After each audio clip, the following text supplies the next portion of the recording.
Jumpa lagi bersama saya Putri Utami, dan hari ini saya akan mengajak Tribuners untuk berwisata religi ke salah satu masjid tertua di Kota Ambon.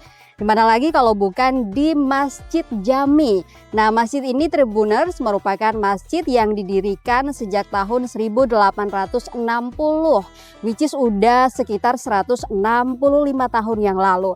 Lalu seperti apa kondisinya sekarang? Dan kita juga nanti akan mewawancarai imam masjid atau penjaga masjid yang ada di sana.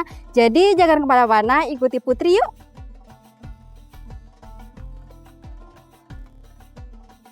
Masjid Jami yang berada di Jalan Sultan Babullah, Kecamatan Nusaniwe, Kota Ambon, Maluku, merupakan salah satu masjid tertua di daerah tersebut. Masjid Jami menjadi saksi peradaban di Kota Ambon. Lokasi Masjid Jami di dekat sungai dan menghadap ke tepi laut. Dalam perjalanannya, Masjid Jami telah mengalami kerusakan dahsyat berkali-kali. Bahkan ada yang mengistilahkan Masjid Jami merupakan ibu dari masjid termegah di sebelahnya, yaitu Masjid Raya Al-Fatah. Konon, Masjid Jami merupakan cikal bakal lahirnya Masjid Megah Al-Fatah di pusat Kota Ambon tersebut.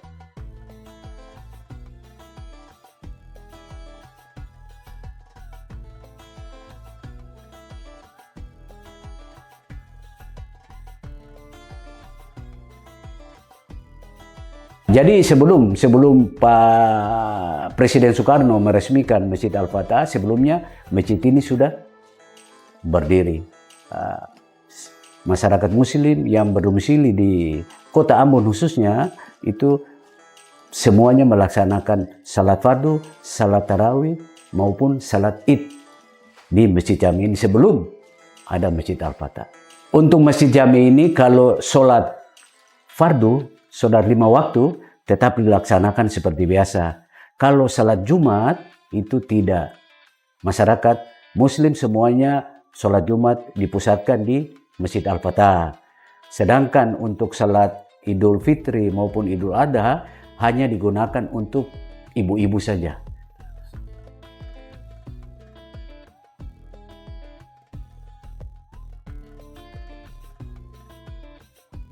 Masjid Jami didirikan pada 1860 di atas tanah wakaf milik seorang janda bernama Khari.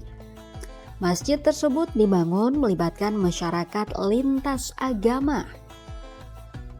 Muhammad Marabesi mengatakan, saat itu konstruksi masjid tak sekokoh sekarang.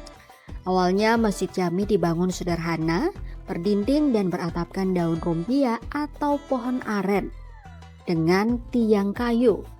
Masjid tersebut dulunya merupakan pusat aktivitas keagamaan umat Islam di Kota Ambon dan menjadi salah satu sarana syiar Islam pada zaman kolonial. Cikal bakal berdirinya Masjid Jami Ambon ini itu pada tahun 1860. Masjid Ambon ini berdiri atas diberikan tanah wakaf oleh salah satu janda yang bernama Janda Kari. Beliau yang membeli tanah, yang mewakafkan tanah ini untuk membangun Masjid Ambon ini yang awalnya pada tahun 1860. Pembangunan Masjid Jami Ambon ini atas inisiatif atau prakarsa dari para beberapa tokoh agama yang itu diprakarsai oleh almarhum Bapak Haji Abdul Qadir Hatala. Kalau tidak salah beliau itu yang memprakarsai dengan beberapa tokoh masyarakat di sekitar Masjid Jami ini untuk membangun Masjid Jami Ambon yang pada saat itu beratap rumbia, bentuknya beratap rumbia, berdinding bertiang kayu dan berdinding papan.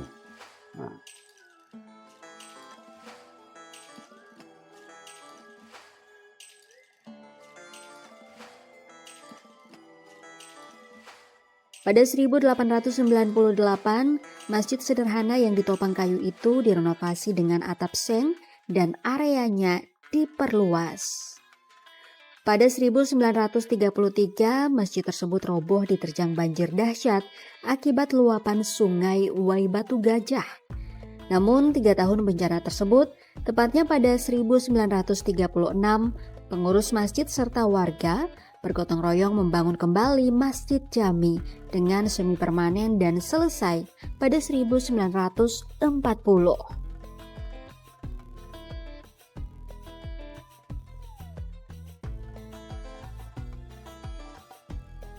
Menjelang beberapa tahun kemudian, Masjid Jami itu mengalami perubahan.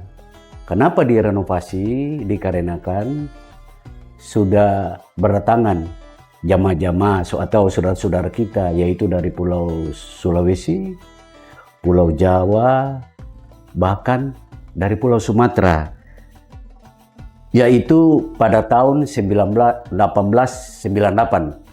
Nah, itu dilakukan renovasi pertama. Nah, berikutnya pada tahun 1933 itu terjadi banjir besar di Pulau Ambon, yang pada saat itu di sekitar Kali Uwai Batu Gajah terjadi banjir bandang. Rumah yang di seberang kali yang berhadapan dengan masjid ikut terbawa arus, berikut juga dengan masjid. Maka pada tahun 1936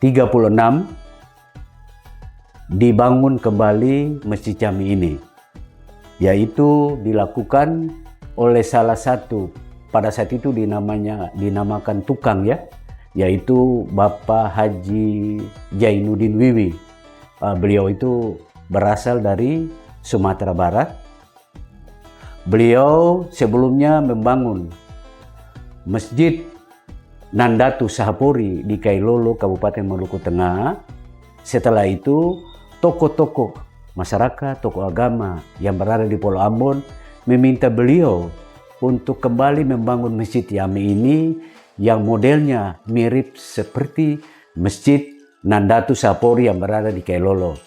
Cuma mungkin agak besar, tapi modelnya mirip.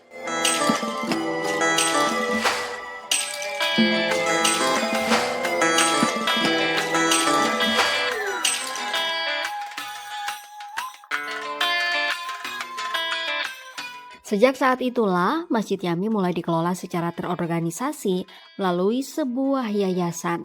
Pada 1940 menjelang berakhirnya pemerintahan kolonial Belanda di Maluku, Serdadu Company membuka keran minyak yang berada di sebelah hulu sungai Uwai Batu Gajah, sehingga permukaan sungai digenangi oleh minyak kemudian dibakar.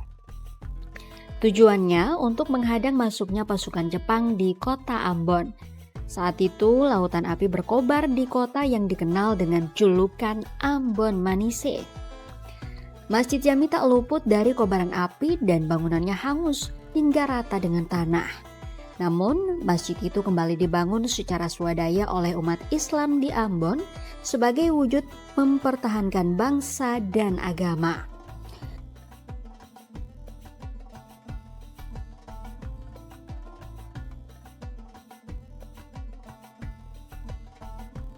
Masjid Jami menjadi saksi peristiwa demi peristiwa bersejarah di kota Ambon.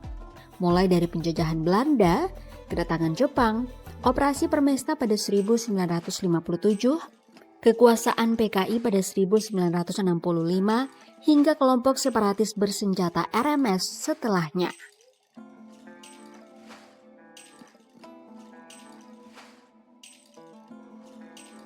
Nah, Tribuners, itu dia tadi suasana di Masjid Jami, dan tadi juga kita sempat mewawancarai pengurus masjid ini.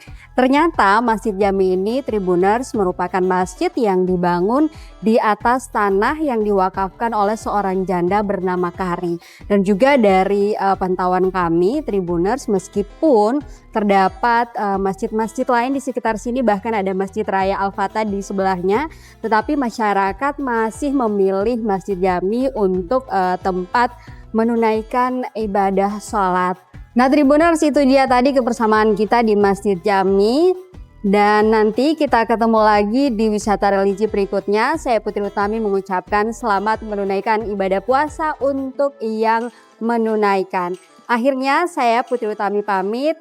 Sampai jumpa dan amato.